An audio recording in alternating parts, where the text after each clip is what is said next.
Bonjour, we are looking at how to pronounce these phrases and more confusing French cooking terms and from French cuisine. Stay tuned.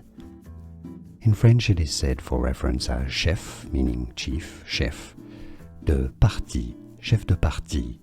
So in English it's often said as chef de partie, but it sounds a bit better, I think more authentic to say it as chef de partie, chef de partie. Now you know. Bonjour, we are looking at how to pronounce these phrases and more confusing French cooking terms and from French cuisine. Stay tuned.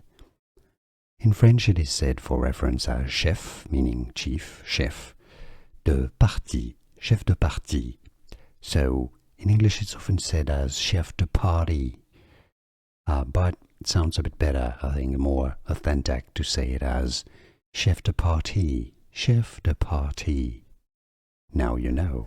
Here are more videos on how to pronounce more confusing words and names too many mispronounced. Like this video if you found it useful. I appreciate your support. I'll see you soon and thanks for watching.